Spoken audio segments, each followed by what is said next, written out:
First, you must open the Mach-1 Analysis software from your desktop. Then, to gain access to the data files, you must select the working directory containing the raw data of your sample. This can be achieved by clicking on the folder icon, locate and select your folder path, then select current folder. Under File List, you should now have access to all the appended data saved in the needle penetration and normal indentation files. As you can see, these are the find contact and normal indentation functions performed in the Mach-1 Motion software. Select the desired find contact curve from the needle penetration file.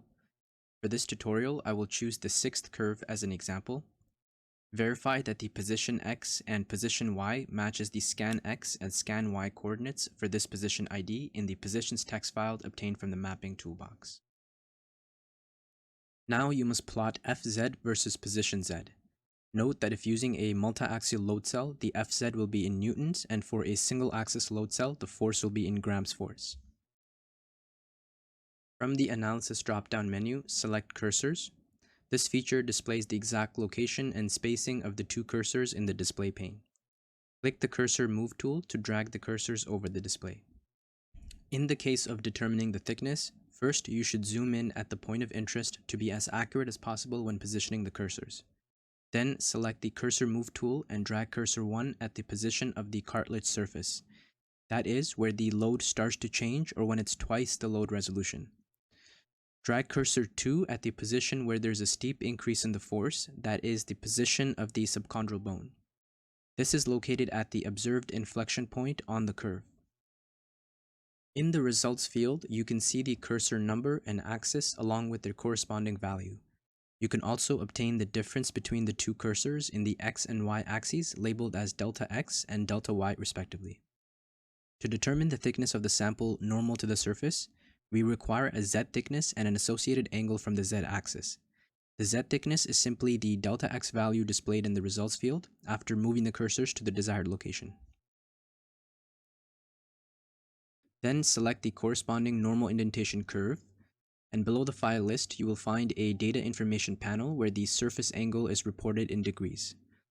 The true thickness of the sample, or the thickness normal to the surface at this given point, is simply the cos of this angle times the Z position obtained earlier.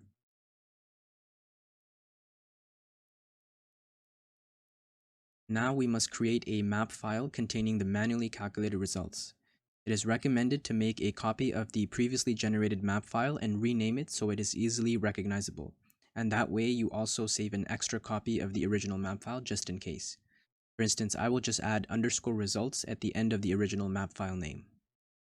The next step is very important when choosing to perform a manual analysis. The headers, which are the first 9 rows, must be copied and pasted onto the newly added result columns. For instance, if I want to add a column for Z thickness, surface angle, and the normal thickness, I would simply replace the previous characterization header, for instance scan Y, to the result variable name followed by the units in parentheses. Make sure to have no spaces in between the two. It is also very important to change the preceding row header to anything but mapping. For instance, I will name it results. Then you must simply paste the copied value from the Mach-1 Analysis result field and compute the normal thickness. Note that the angle is reported in degrees and the outcome thickness should be an absolute value. Doing this manually for every single position ID on each subsurface can be very time-consuming. Therefore, it is recommended to use BioMomentum's semi-automated indentation and thickness match analysis software.